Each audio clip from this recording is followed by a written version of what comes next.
بسم الله الرحمن الرحيم إذ تسعدون ولا تلقون على أحد والرسول يدعوكم في أخراكم فأثابكم غما بغم لكي لا تحزنوا على ما فاتكم ولا ما أصابكم والله خبير بما تعملون ثم أنزل عليكم من بعد الغم أمنة نعاسا يغشى طائفة منكم وطائفة قد أهمتهم أنفسهم يظنون بالله غير الحق ظن الجاهلية يقولون هل لنا من الأمر من شيء قل إن الأمر كله لله يخفون في أنفسهم ما لا يبدون لك يقولون لو كان لنا من الأمر شيء ما قتلنا هؤلاء قل لو كنتم في بيوتكم لبرز الذين كتب عليهم القتل إلى مضاجعهم وليبتلي الله ما في صدوركم وليمحص ما في قلوبكم والله عليم بذات الصدور إن الذين تولوا منكم يوم التقى الجمعان إنما استزلهم الشيطان ببعد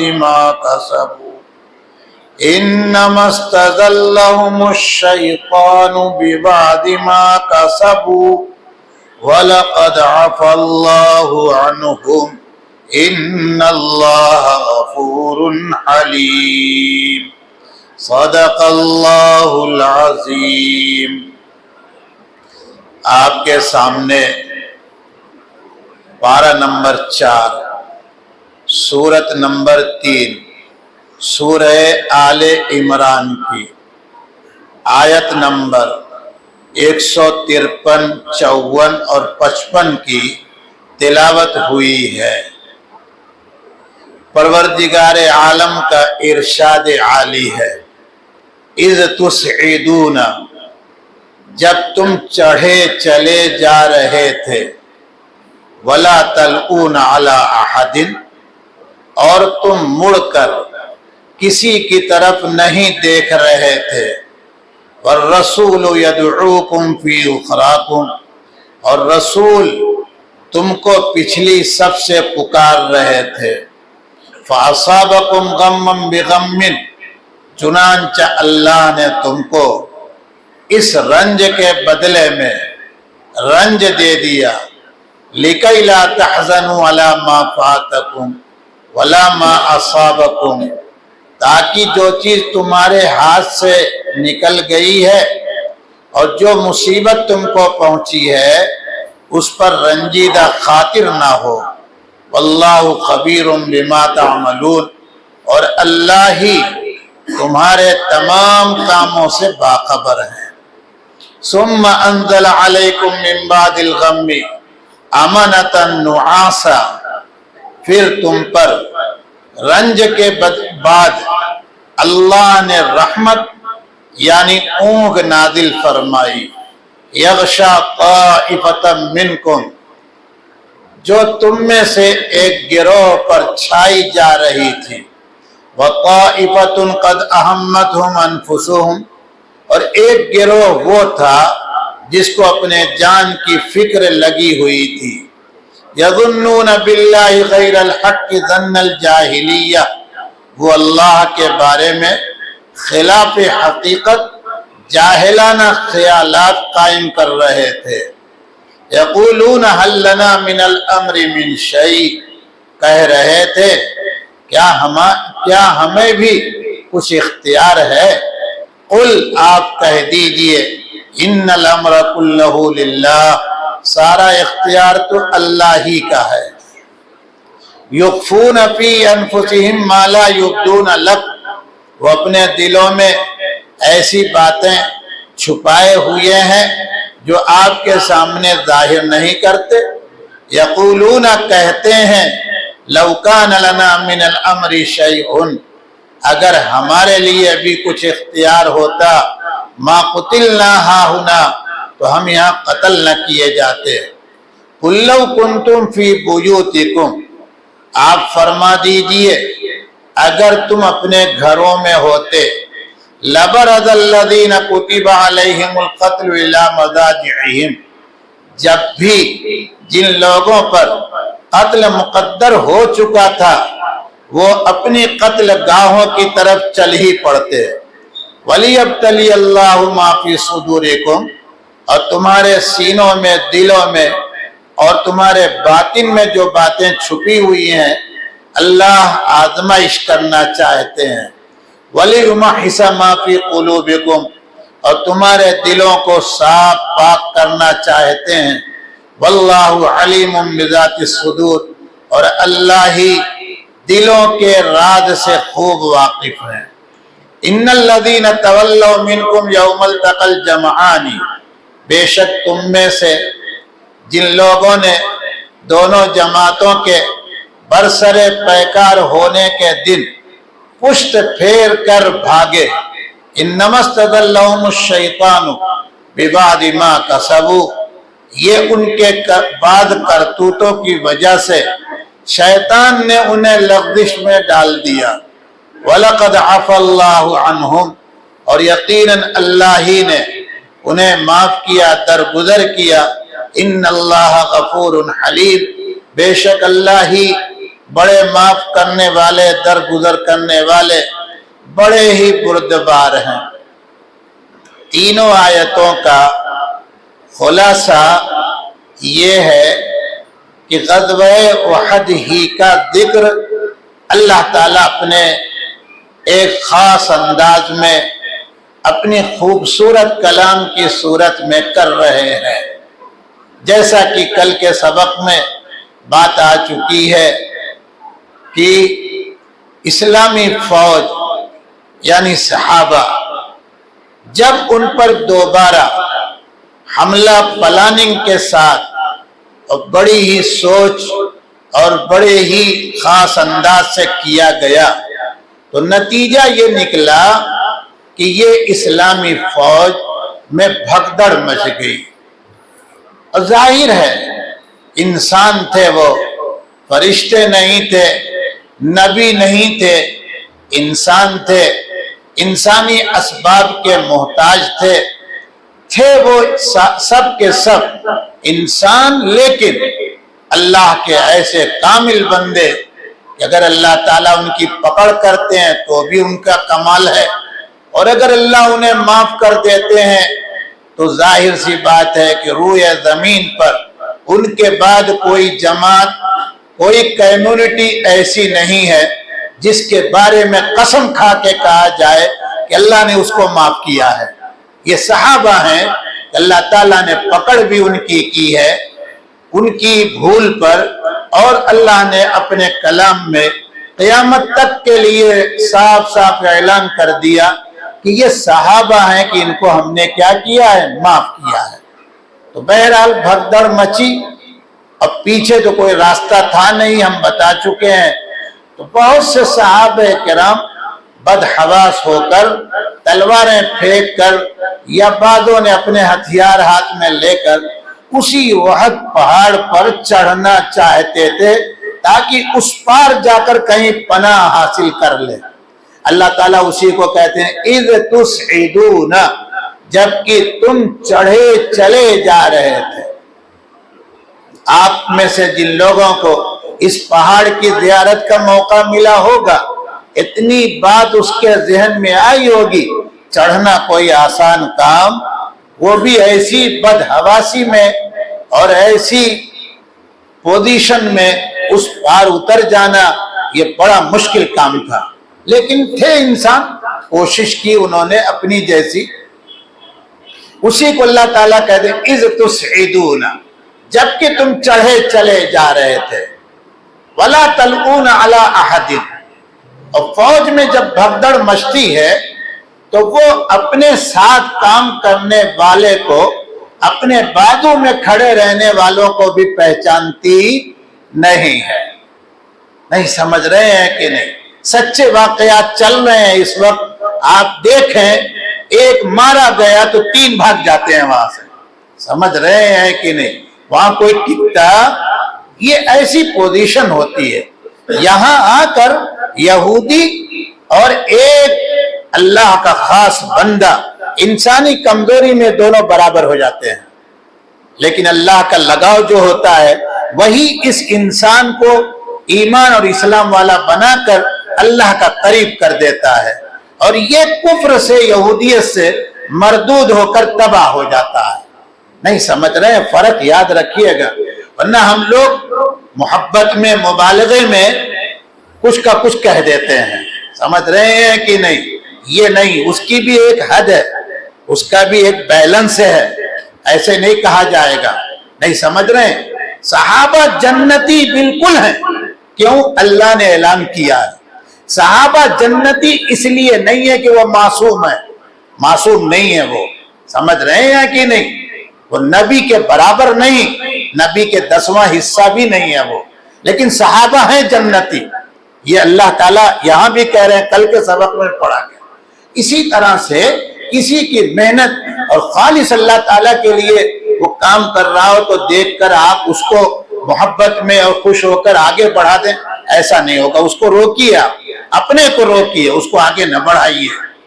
تو بہرحال یہ اوپر چڑھ رہے تھے، ایک دوسرے کو دیکھ بھی نہیں رہے تھے۔ امام الانبیاء صلی اللہ علیہ وسلم کے بارے میں ہم پچھلے سبق میں عرض کر چکے ہیں، آیت آئی تھی وَمَا مُحَمَّدٌ إِلَّا رَسُولٌ قَدْ خَلَتْ مِن قَبْلِهِ الرُّسُلُ أَفَإِن مَّاتَ أَوْ قُتِلَ انقلبتم عَلَىٰ أَعْقَابِكُمْ۔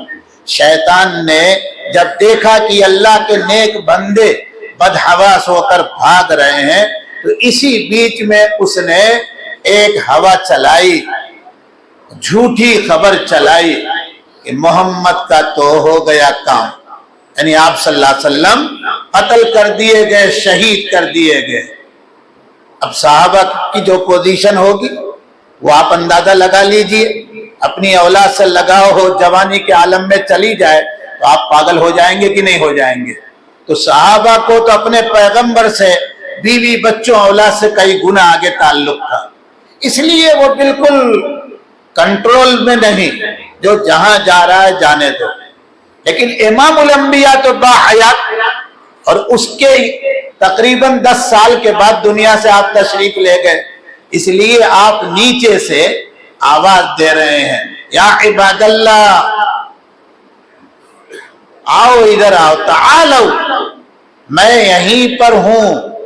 لیکن ذرا ایک بات سمجھنے کی کوشش کیجئے، یاد آ گئی ہے تو آپ وہیں، لیکن اس طرح سے تھے کہ دشمن دیکھ رہا ہے کہ ہے کہاں، نہیں سمجھ رہے ہیں؟ لیکن دشمن آپ کو پا رہا۔ یہ ایمان والوں کے لیے ایک خاص سبق ہے، حالات تمہارے خلاف ہوں تو دشمن کو للکارو، مقابلہ کرو، لیکن دشمن کے سامنے بٹن کھول کے کھڑے نہ ہو جاؤ۔ ارے سمجھ میں کچھ بات آئی کہ نہیں ہے؟ اس لیے آج اگر اللہ کے بندے کہیں سے چھپ کر کام کر رہے ہیں، بالکل صحیح کر رہے ہیں، سمجھ رہے ہیں کہ نہیں؟ امام الانبیاء وہیں سے آواز دے رہے ہیں، تعالو یا عباد اللہ، اے اللہ کے بندو آؤ۔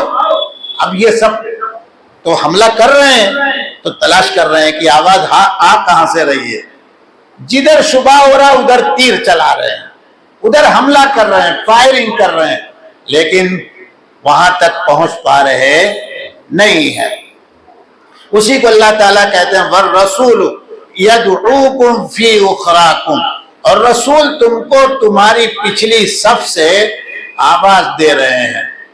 ایسا کیوں ہو گیا؟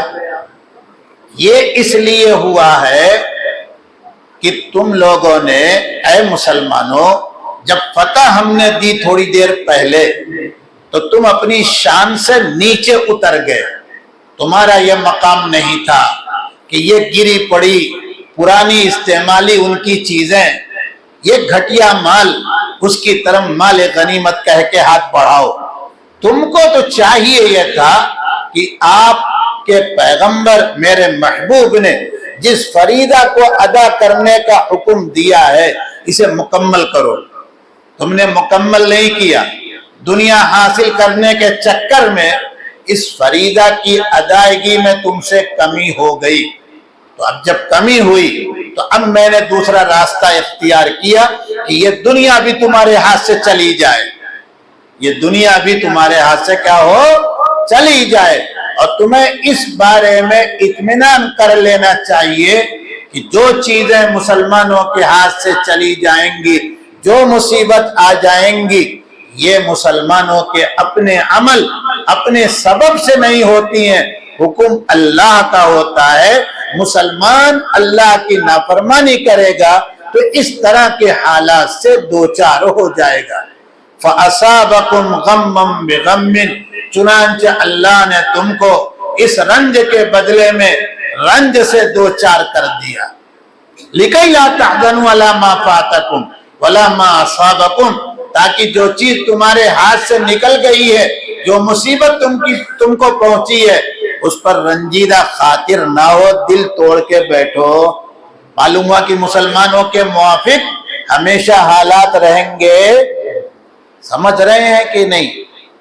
حالات خراب ہوں اور اس وقت مرال ہائی پیمانے کا ہو، ہندی زبان میں منوبل اونچا ہو، تو وہ قومیں ترقی کرتی ہیں۔ اور حالات اچھے چل رہے تھے، بدل گئے، منہ گردن جھکا کے بیٹھ گئے، کمر کو جھکا لیا، تو آپ نے اپنے منوبل کو، مورال کو دشمن کے سامنے بتا دیا کہ ختم۔ اب دشمن کیسا بھی کمزور ہو وہ کامیاب ہو جائے گا۔ وہ کیا ہو جائے گا؟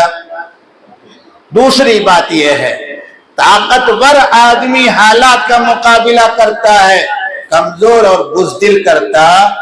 اے مسلمانوں، کب سے تم بزدل ہو گئے؟ تمہارے پاس تو ایمان کی طاقت ہے۔ ایمان والا تو پتھروں پر ننگے پیر چل کر، چنے کی جگہ کنکر چبا کر، نرم بستر کی جگہ جلتی ہوئی زمین پر سو کر، اللہ کو اپنی مدد کے لیے طلب کر کے اپنے دشمنوں پر فتح پاتا ہے۔ اس لیے تم نے یہ ظاہری اسباب کے چکر میں کیوں پڑے؟ تم آگے فرمایا واللہ خبیر بما تعملون، قیامت تک کے لیے کہہ دیا تم جتنے ایمان اور اسلام کا دعویٰ کرنے والے ہو سب کے کاموں سے پوری طرح باخبر میں ہوں۔ اپنے نبی کے کہنے پر آئے تھے، نبی سے تم نے کہا تو کس نیت سے کہا اور کس طرح کی محنت کی اور کیسی پلاننگ تم نے بنائی اور کہاں کہاں تم نے حکم توڑا ہے، یہ سوائے میرے اور کوئی جاننے والا۔ لیکن تھے یہ سب پکے اور سچے، اپنے پیغمبر کے انتہائی محب، شیدائی، عاشق کا لفظ نہیں کہہ سکتے کیونکہ عاشق جو ہوتا ہے وہ عقل سے پیدل ہوتا ہے، یہ سب کے سب عقل مند تھے۔ اس لیے امام الانبیاء نے بار بار جب آواز دی اور ایک نے سنا دوسرے نے سنا تو سب جلدی جلدی ایک دوسرے کو بلا بلا کے پکڑ کے اور پھر سے اپنی صف کو سنبھال لیا۔ اسی کو اللہ تعالیٰ کہتے ہیں، توجہ سے سنیے گا، ثم انزل علیکم من بعد الغم امنۃ نعاسا یغشا طائفۃ منکم، پھر اللہ نے رنج کے بعد، اس غم کے بعد جو ابھی پہنچا تھا، اس غم کے بعد تمہارے اوپر رحمت یعنی اونگ نازل کی۔ تھکا ہو آدمی، وہ بھی ایسا آدمی جو حالات سے تھک گیا ہو، نہیں سمجھ رہے ہیں، اور اس کو نیند آ رہی ہو تو وہ نیند اس تھکے ہوئے، اس زخمی آدمی، اس مصیبتوں میں پڑا ہوا آدمی، یہ نیند اس کے لیے ایسی ٹانک اور طاقتور چیز بنے گی کہ پھر اس کے لیے کسی اور طاقت کی کوئی ضرورت۔ دوپہر کا وقت ہے، سیرت میں لکھا ہوا ہے صحابہ اونگ میں گر رہے ہیں، ہاتھوں سے تلوار گر رہی ہے اور دشمن بھاگ رہا ہے۔ اب دشمن کیا ہو رہا ہے؟ بھاگ رہا ہے، اور یہ اونگ رہے ہیں۔ کتنے تو اونگتے اونگتے بیٹھ گئے، سمجھ رہے ہیں کہ نہیں؟ اور 2-4 سیکنڈ کے بعد جب کھڑے ہوئے تو انہوں نے کافی دور تک مقابلہ کیا اور ان کو دوڑایا۔ اسی کو اللہ تعالیٰ کہتے ہیں اس نیند کو رحمت۔ ہم کو آپ کو سمجھ میں نہیں آئے گی کیونکہ ہم نے تو دن کو رات بنایا ہے اور رات کو دن، سمجھ رہے ہیں کہ اس لیے ہم کو سمجھ میں آنے والی بات نہیں ہے۔ اب ہوا کیا کہ جو مخلص تھے، جو صحابہ تھے، ان پر تو اونگ طاری ہوئی، لیکن کچھ منافقین ابھی یہاں چھپے ہوئے تھے۔ ان منافقین کو اب بھی اللہ تعالیٰ نے سمجھنے کا اور اپنی غلطیوں سے توبہ کا موقع نہیں دیا، بلکہ تم جس راستے پر جا رہے ہو چلو۔ اس سے ایک بات سمجھ میں آئی ہے، پچھلا گناہ اگر اس کو چھوڑا نہیں، مسلمان نے توبہ نہیں کیا، تو وہ علماء کی زبان میں کہہ دوں مزید اور جدید گناہ کا سبب بنے گا، یعنی ایک نئے گناہ کا اور ایک زیادہ، جو پچھلا گناہ اس میں ایک زیادہ گناہ کا سبب بنے گا۔ تو صحابہ تو واپس ہوئے، ایمان تو مضبوط، لیکن روایتوں میں سیرت میں پڑھیے گا اپنے پیغمبر کے سامنے آ کر رونے لگے اور کہاں ہم سے غلطی ہوئی۔ اور یہ منافقین جو چھپے ہوئے تھے اب بھی شرارتی انداز میں کہتے ہیں کہ صاحب پتہ نہیں ہم بچ پائیں گے بھی نہیں، یہ خالد ابن ولید کا لشکر، یہ اکرمہ کا لشکر کہیں ہمیں صاف تو نہیں کر جائے گا۔ اسی کو اللہ تعالیٰ کہتے ہیں وَقَائِفَةٌ قَدْ أَهَمَّتْهُمْ أَنفُسُهُمْ، اور ایک گروہ وہ تھا جس کو اپنے جان کی فکر لگی ہوئی تھی، پتہ نہیں اللہ تعالیٰ بچائیں گے کہ نہیں بچائیں گے، نعوذ باللہ، اللہ تعالیٰ ہمارے ساتھ کہیں بدلے والی بھاونا سے کام تو نہیں کریں گے۔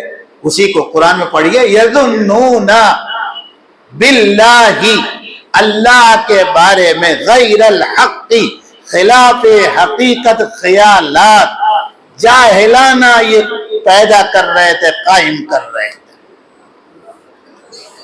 ہم پچھلے سبق میں عرض کر چکے ہیں جب مدینہ پاک میں آپ صلی اللہ علیہ وسلم نے مشورے کے لیے بلایا تھا سب کو، پہلی مرتبہ عبداللہ ابن ابی ابن سلول جو منافقین کا سردار تھا وہ بھی اپنے لوگوں کے ساتھ اس میں بلایا گیا تھا، میٹنگ میں، مشورے میں۔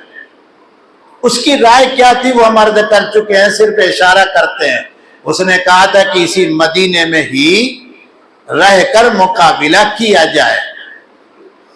اس کی بات پر تو عمل ہوا نہیں۔ اب یہاں آنے کے بعد مسلمانوں کے خلاف بظاہر حالات ہیں، تو اب کیا اللہ تعالیٰ کہتے ہیں کہ ان کے دلوں میں کیا چور ہے؟ سنیے، یقولون هل لنا من الامر من شیء، یہ یعنی منافقین کہہ رہے ہیں ہمارا بھی کیا کچھ اختیار ہے؟ ہمارا کوئی اختیار نہیں ہے۔